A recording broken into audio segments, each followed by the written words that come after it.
Bukan rahasia lagi bila masih ada sebagian kalangan yang menganggap remeh pelajaran atau mata kuliah pendidikan kewarganegaraan dan pendidikan Pancasila. Apakah memang bisa dibenarkan pandangan seperti itu? Berikut ini merupakan penjelasannya. Pendidikan kewarganegaraan bukanlah mata kuliah atau pelajaran yang khas Indonesia. Di Inggris, pendidikan kewarganegaraan dinamakan Citizenship Education. Di Amerika Serikat, Civics. Jerman, Secondary. Australia, Civics. Rusia, Обществоведение. Meksiko, Educación Cívicas. Timur Tengah, Taklimatul Muwatonah. Indonesia, pendidikan kewarganegaraan. Dengan demikian, pendidikan kewarganegaraan sesungguhnya merupakan pelajaran atau mata kuliah yang dipelajari dalam pendidikan di negara-negara di dunia. Lantas, apa tujuannya? Di Australia, pendidikan kewarganegaraan diajarkan dengan tujuan untuk menyampaikan pengetahuan mengenai warisan demokrasi Australia, lembaga-lembaga politik, hukum, dan masyarakat. Melalui pendidikan semacam ini, generasi muda diharapkan mendapatkan informasi sekaligus berpartisipasi sebagai warga negara. Melalui pendidikan kewarganegaraan pula, diharapkan dapat mendorong pembentukan keterampilan, nilai-nilai, dan watak kewarganegaraan aktif yang akan membantu mereka untuk berpartisipasi dalam komunitas dan dalam kehidupan demokrasi Australia.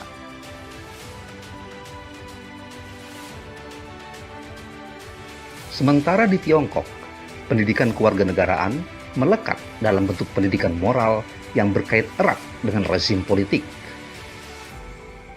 Pendidikan moral menjadi studi yang esensial sebagai alat sosialisasi politik untuk mentransmisikan nilai-nilai ideologi dan politik Tiongkok. Sedangkan di Amerika Serikat, kewarganegaraan atau civic bahkan telah menjadi studi sejak tahun 1790 sebagai salah satu syarat sistem pemerintahan demokrasi.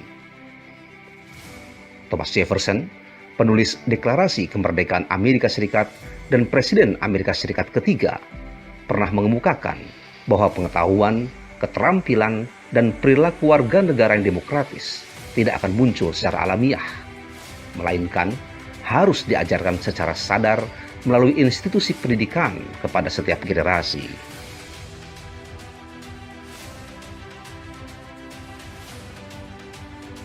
Di Indonesia sendiri, pendidikan kewarganegaraan dimaksudkan untuk membentuk peserta didik menjadi manusia yang memiliki rasa kebangsaan dan cinta tanah air.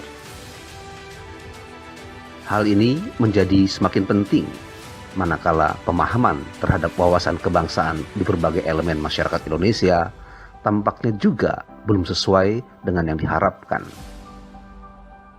Beragam persoalan besar masih terus dihadapi oleh bangsa ini. Padahal, persoalan-persoalan yang terus-menerus berlangsung di dalam suatu negara justru bisa menjadi faktor yang mempengaruhi naik turunnya rasa cinta tanah air dan kesadaran bela negara.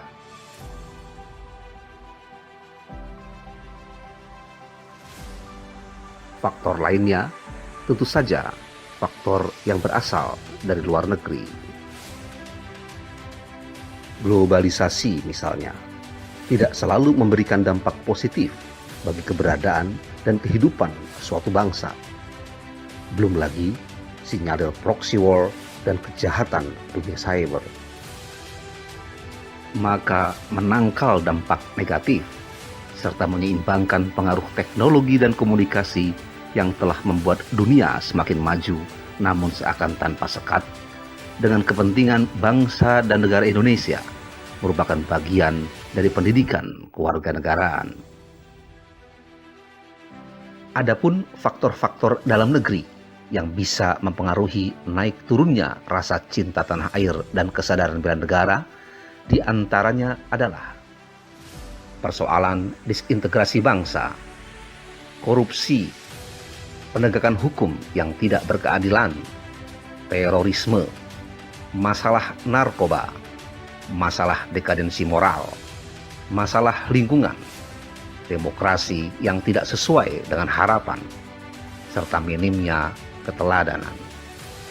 Semua persoalan tersebut pada akhirnya menunjukkan tentang pentingnya pendidikan Pancasila dan pendidikan kewarganegaraan untuk diajarkan pada berbagai jenjang pendidikan.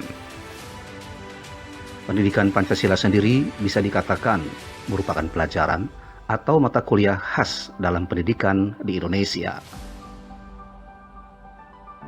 Pancasila bagaimanapun menjadi wajib untuk dipelajari, bukan saja karena Pancasila merupakan dasar negara Indonesia, melainkan karena realitas bahwa nilai-nilai yang terkandung di dalam Pancasila telah terwujud dalam kehidupan bermasyarakat sejak zaman dahulu di wilayah-wilayah Nusantara. Nilai-nilai yang dirumuskan secara brilian oleh para pendiri bangsa ini sesungguhnya menjadi pedoman bagi kehidupan berbangsa dan bernegara Indonesia. Maka ketika nilai-nilai yang syarat dengan kebaikan bagi bangsa dan negara Indonesia tersebut terabaikan dan tidak dipelajari, eri kehidupan bangsa dan masyarakat ini pun otomatis akan terganggu. Ingat, Pancasila adalah fondasi dari negara Indonesia didirikan.